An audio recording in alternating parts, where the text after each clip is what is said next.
Hey, a happy chapter. day. This is a day Right. for excitement. You just Right. brought me down, you and your negativity. So let's get back to All this. right. You need to Endy elevate me, Rodriguez, Jim. Endy Rodriguez is making his major league debut today.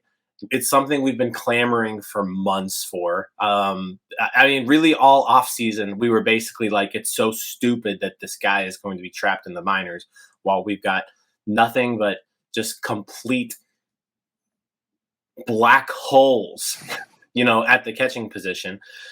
So here we are, finally, July 17th. All it took was, basically 3 months of Jason DeLay hitting below like 150. And, Austin Hedges being basically the one of the worst hitting baseball players of all time. And that's not hyperbole. Like, he's on pace to Right. be like a bottom 5 hitter ever. So, yeah, that's all it took. But Endy's finally here, and Pirates fans should be excited. He's he's an exciting player. Like, he's dynamic. He's athletic. Hits the ball all over the field. I don't know exactly how much his power is going to translate to the major league level, but he's certainly capable of hitting a ball over the fence every now and then. Very good approach to his at bats.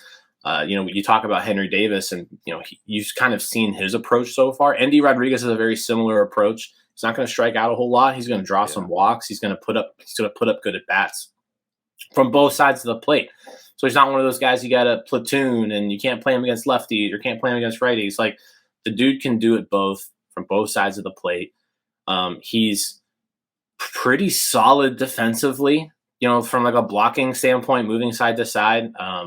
He's pretty good there.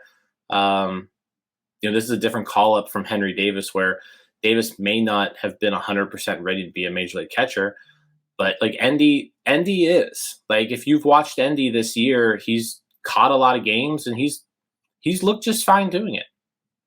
I think that's the biggest difference between Henry and Endy is that fact. Like, Henry's bat was ready pretty much when he was drafted, right? It was ready. Now, granted, there was injuries and there was that delay. That's why there was questions with the bat. But we saw, this year with him being healthy, that bat was absolutely ready to be in the majors this year, right? But of course, we all knew like his development as far as being a catcher was certainly going to be a project, right? That's behind. And if he is even going to be a catcher, Endy Rodriguez, that wasn't the case, right? Like, he flew through the system last year. You still want to get him more, like seasoning, I guess, to call it, behind the plate or whatever. But absolutely, the bat wasn't ready. We saw like in AAA, like it was just to a slow start. And here's the thing: we clamored for him to be here day one, right, in the majors, and he wasn't. That is what it is. But to see what his bat was doing in AAA, it was certainly struggling. Now, sounds like he's mentioned even to a point where like he was just pressing, and maybe things weren't going well for him. Then he had the injury, right?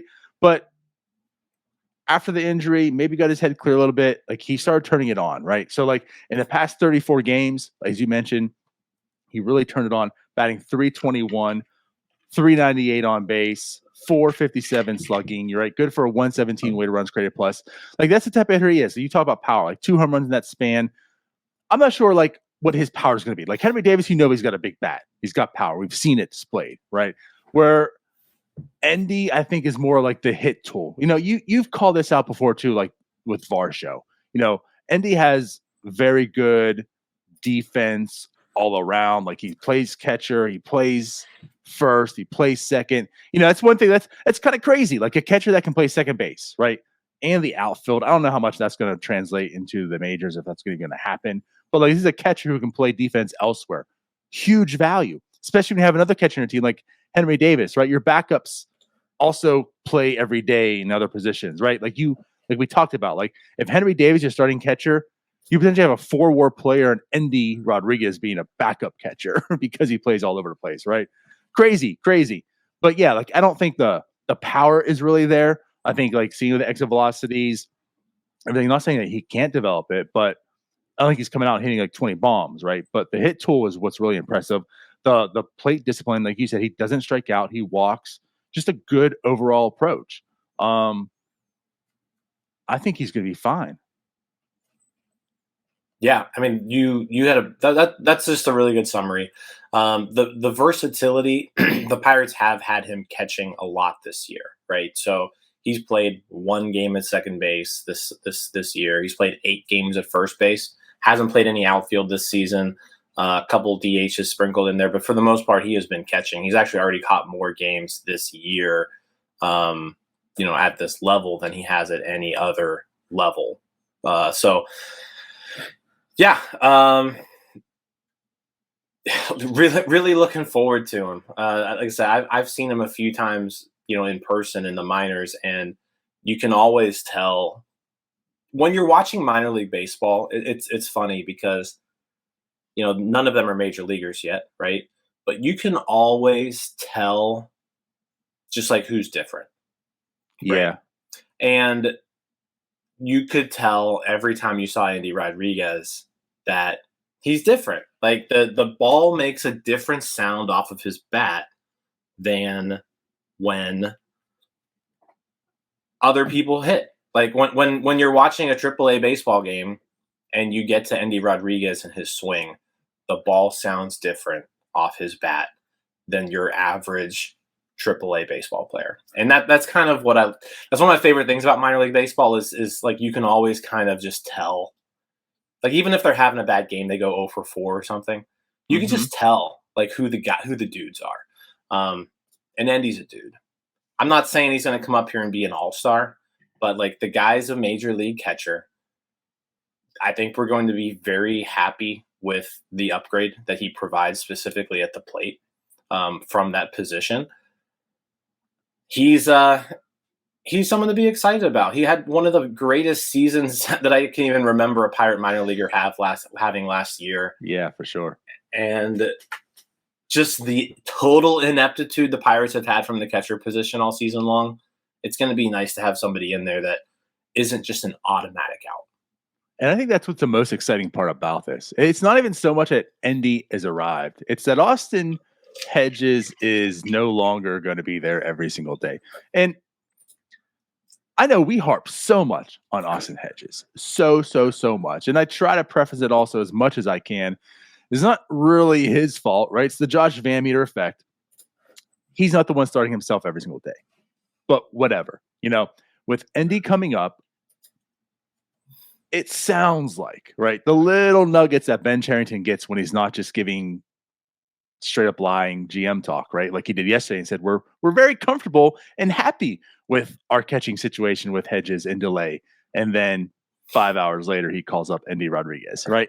So, I think this thing is Endy's going to start the majority of the time at catcher. Hedges is going to start less. And maybe, I felt like I got a little inkling here that maybe Henry Davis starts catching here on out. Not often, but starts to.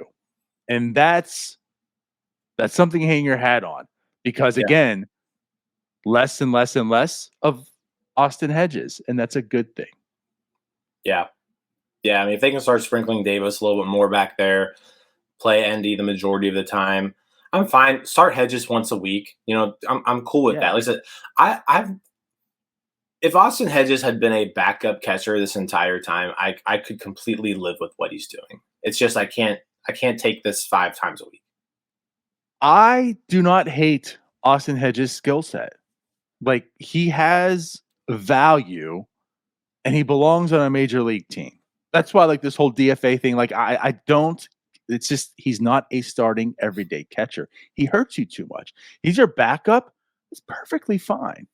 I mean, I would rather have someone like a Chris Stewart who has a glove and like somewhat of a bat, right? But like, I'm not going to hate on the fact if Austin Hedges is my backup catcher. He's a perfectly fine backup catcher. Correct. And what I do like with him, what he presents to this club, is there's a lot that he has. There's a lot of knowledge. I mean, there's a lot that he has as far as ability, like catching. And that's what these two kids need, right? Like they could be a sponge to him and develop. He could teach them a lot in that way. And that's what I like the most about him It's what he can bring to these two players. Just don't go up to the plate, and hopefully we're getting more of that. Yeah, no, exactly. So, yeah, I'm excited.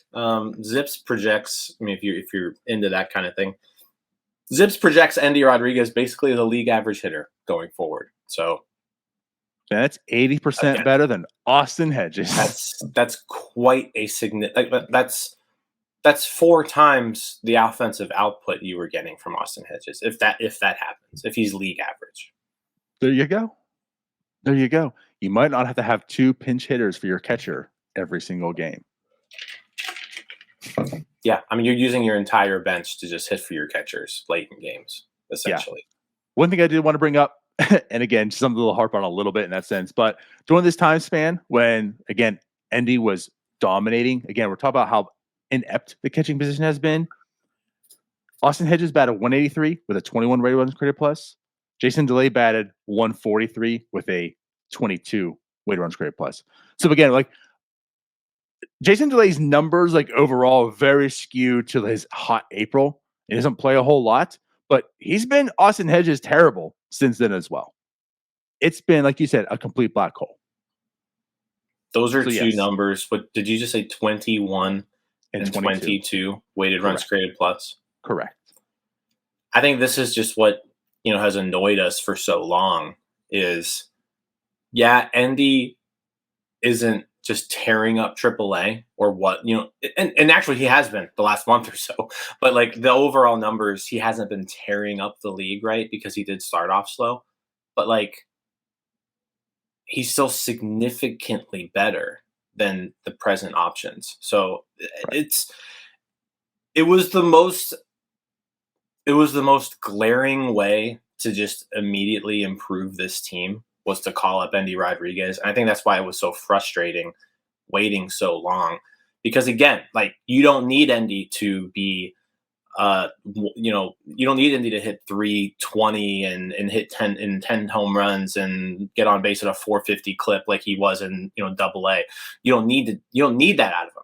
You just need someone who's somewhat competent at the plate, and you've got an instant pretty significant upgrade at that position. So, yeah, I'm happy it's happening. It was pretty cool. That saw the video yesterday of Endy Rodriguez getting the news. He was super excited. So, I always love those videos. Those are always neat. But yeah, Endy Rodriguez major league debut today. Can't wait. Very much so. Well, thank you for watching. I know we try to provide the most entertaining content that we can, and we'd love to spread it to as many people as possible. So I know it doesn't seem like a lot, but if you could take the 5 seconds to like this video and subscribe to the page, it helps out so much more than you know. Thank you, and let's go Bucks.